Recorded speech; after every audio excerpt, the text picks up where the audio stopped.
A man sentenced to 25 years in prison created something no one thought was possible. Inside a Georgia facility, using nothing but crumbs of bread, he sculpted a statue of the Virgin Mary. What happened next changed not only him, but everyone around him. But before we continue, drop a comment telling me where you're watching from and what time it is there right now. I want to see just how far these stories are reaching. You know that kind of man who walks into a room and everything goes quiet? Not because people respect him, because they're afraid. Simon was that man. 6'1", broad shoulders, hands that looked like they could break anything they touched. Before prison, he worked as a carpenter in a small town in Georgia. Tables, cabinets, chairs, he built them all. And he built them well. People trusted his work. But one day, everything changed. In 2011, Simon was sentenced to 25 years. He was 38 when the gates closed behind him.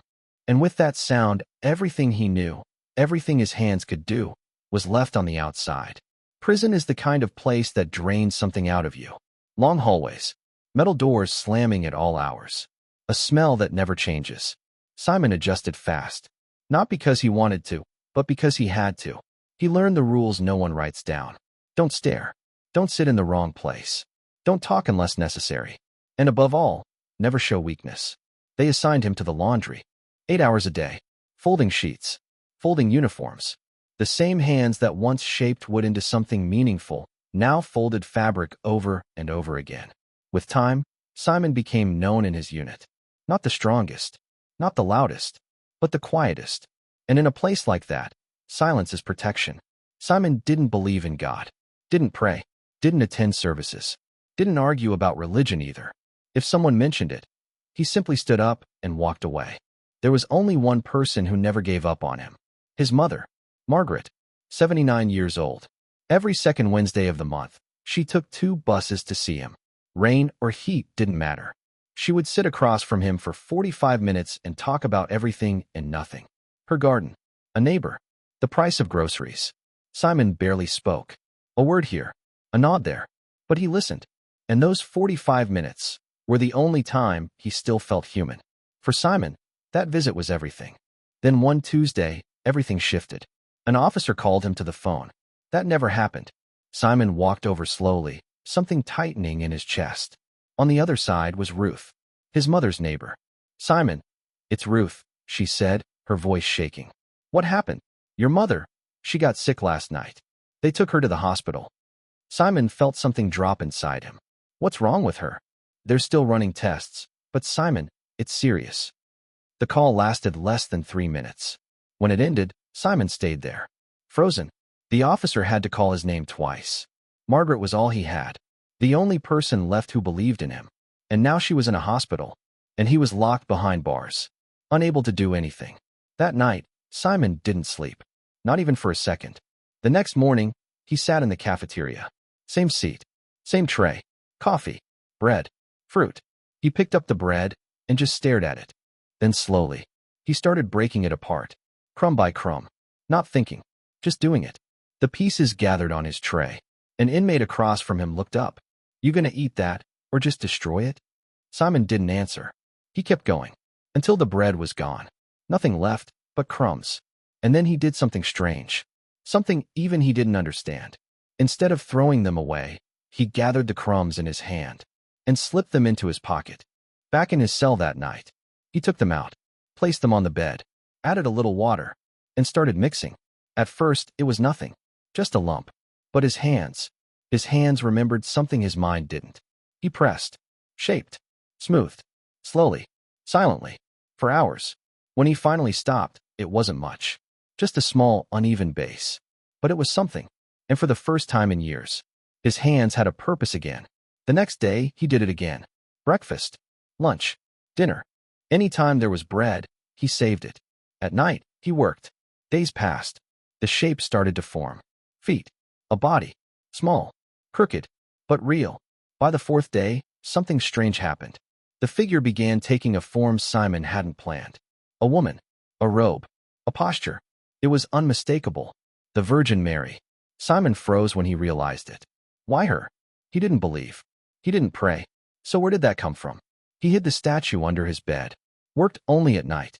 Using his fingernails to carve details. It became the only thing that quieted his thoughts, the only thing that gave him peace. A week passed. No real news about his mother. Just stable, but weak. The statue grew.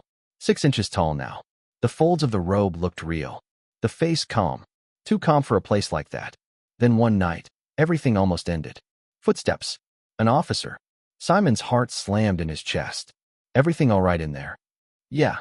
3 seconds. The longest 3 seconds of his life. Then the officer moved on. But the real problem came from someone else. James. 22. Nervous.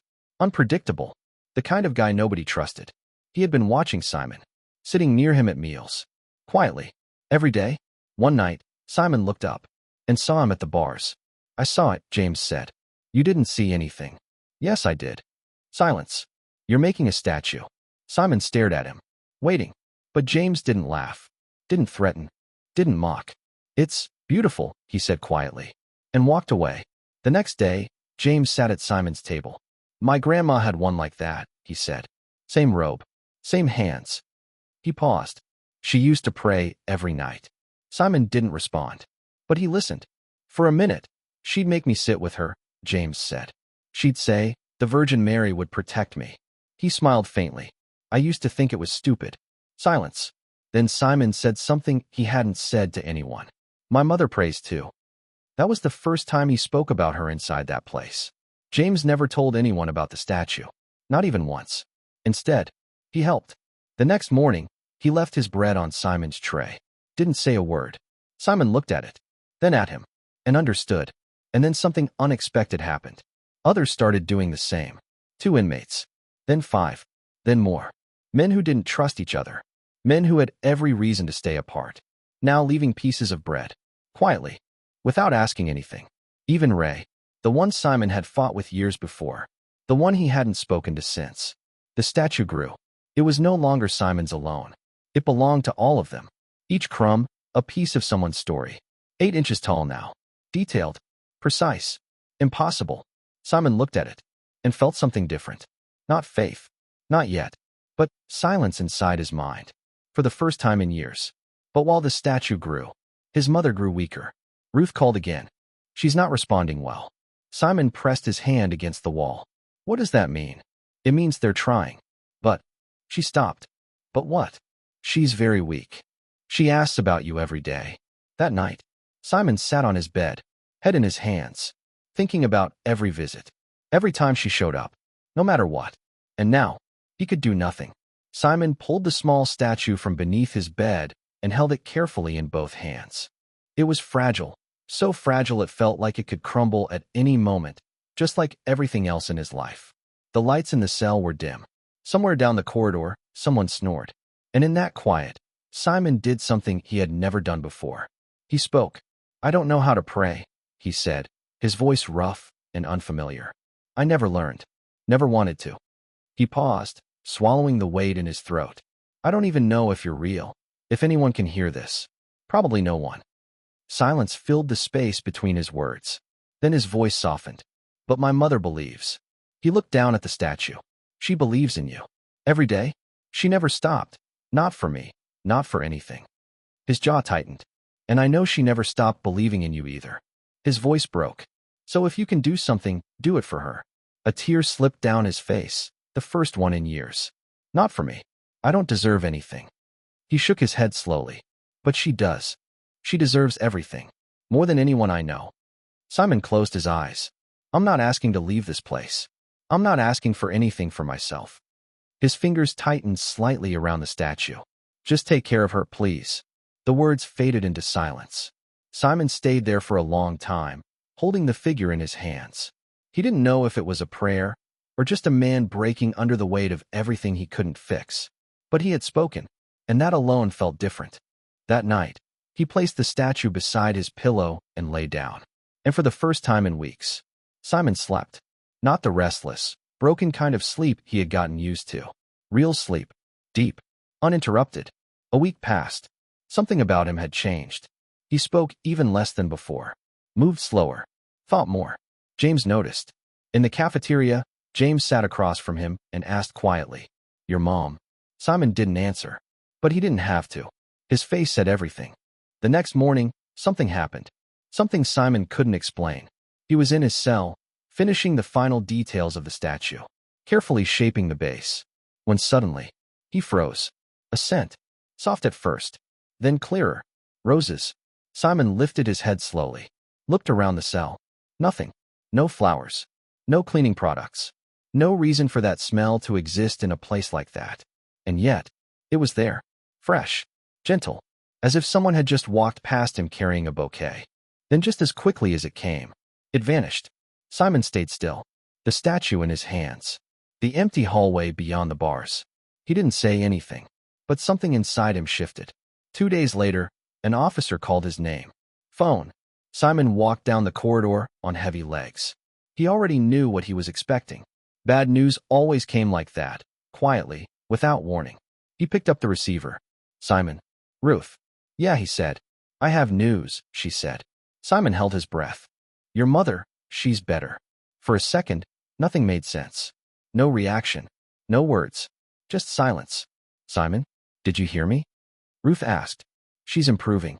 The tests, they changed. The doctors don't understand it, but she's responding now. Her voice was different this time. Lighter. Hopeful. Better how? Simon asked quietly. She's eating. Talking. She asked about you this morning. Ruth let out a small breath. They said it surprised the whole team. Simon leaned his forehead against the cold wall, closed his eyes. Simon, I'm here. His voice was low, tight. Thank you, Ruth. He hung up slowly, walked back to his cell, sat down on the bed. For a long moment, he didn't move. Then he reached under the bed, pulled out the statue, and just looked at it. The small face, the hands in prayer, the details his fingers had shaped without knowing why. And for the first time in his life, Simon allowed himself to think something he never would have before. Maybe, just maybe, someone had heard him. The doctors would call it treatment. Timing. Medicine finally working. That's what they would say. But the real miracle wasn't just that his mother was getting better. It was what had begun to change inside Simon. But the greatest change didn't happen outside. It happened inside that place. Inside those walls where trust was rare and kindness even rarer. Think about it. Men who had no reason to cooperate. Men who lived by distance, silence, and survival. And yet, something began to shift. Quietly. Without orders. Without rewards. Without anyone asking them to. They started coming together. Not around rules. Not around fear. Around something fragile. A statue made of breadcrumbs. One day, Ray showed up. The same Ray who hadn't spoken to Simon in years. Simon looked at him, waiting. Can I see it? Ray asked. Simon handed him the statue. Ray studied it in silence for a long time. Then he spoke. My daughter turned 5 last week, he said quietly. I wasn't there. He swallowed hard. About before, what happened between us? I'm sorry. Simon nodded slowly. Me too. That was it. No long speeches. No dramatic moment. Just 2 men, letting go of something they had carried too long. In the weeks that followed, something even more unexpected happened. Simon asked to speak with the chaplain. His name was Father Thomas. A calm man, always passing through the facility, offering conversations no one wanted. Until now. They sat across from each other in a small visiting room. Simon shifted slightly in his chair. I don't know why I'm here, he said. Here in this place, or here with me? Father Thomas asked gently. Here with you, Simon replied. He exhaled slowly. I don't know how to pray. I don't even know if I believe in God. He looked down at his hands. I don't know what I believe. Father Thomas leaned forward slightly. And what do you know? Simon thought. For a long moment. I know my mother was dying, and now she's getting better. I know I made something I didn't plan to make. And I know men who hated each other are at peace. He lifted his eyes. What is that? Father Thomas smiled softly. Sometimes, the most important things in life are the ones we can't explain. Simon didn't respond. But something inside him settled. Weeks passed. Slowly. Steadily. Every phone call brought better news. Small improvements. Then bigger ones. Until one day, everything changed. It was a Wednesday. Simon was in the yard when a guard called him. You have a visitor. His heart began to race. He walked into the visiting room. Sat down. Waited. And then she walked in. Margaret. She was thinner. Leaning on a cane. But she was standing. Alive. Smiling. Hi, my son, she said softly. Simon opened his mouth. But no words came. His throat closed. His eyes filled with tears. He just stared at her, trying to believe what he was seeing. "Oh, what is this?" she teased gently. "You're going to cry now? I thought you were strong." Simon let out a small, broken laugh. "Are you okay?" he asked. "I'm here, aren't I?" she replied. They sat in silence for a moment. Then she tilted her head. "They told me you made something from bread." Simon froze. "Who told you that?" She smiled. "You know how things travel." He hesitated, then nodded. "For the Virgin Mary?" she asked. "Yes." She looked at him for a long time, tears forming in her eyes. "I prayed for you every day," she said softly. "I asked her to take care of you." She smiled through the emotion, and it seems she listened. Simon frowned slightly. "You were the one who was sick, and you prayed for me?" Margaret reached for his hand. "Of course. That's what mothers do." Simon shook his head slowly, overwhelmed. She studied his face. "You've changed," she said. "How?" Simon asked. "Your eyes," she replied. "Before they were hard, closed." She smiled gently. "Now they're lighter." Simon looked down. "I think I'm learning." Margaret nodded. "I always knew this day would come." She squeezed his hand. "I just didn't know when." Time passed too quickly, as it always does. When she stood up to leave, Simon spoke. "Thank you for coming." He paused, then said something he hadn't said in years. "I love you." Margaret stopped, looked at him, smiled. "I love you too, my son." Simon stayed in that place, but he was no longer the same man. He spoke more. Not much, but enough. When Father Thomas passed by, sometimes Simon would stop him, just to talk, for a few minutes. And every night, before sleeping, Simon would look at the statue, sit in silence. And in that silence, something happened, something he couldn't explain. If you looked closely at the statue, you could see fingerprints. Not just his. James, Ray, others. Each man had brought a piece, a crumb, a statue made from fragments, built by men who were also broken. And somehow, by putting those pieces together, they found something they thought they had lost forever. No one knows what really happened. Was it faith? Coincidence? A miracle? Or simply a moment when people chose to believe in something beyond themselves? Maybe that's the miracle. Not what appeared, but what changed. Because sometimes, the greatest miracle isn't healing. It's transformation.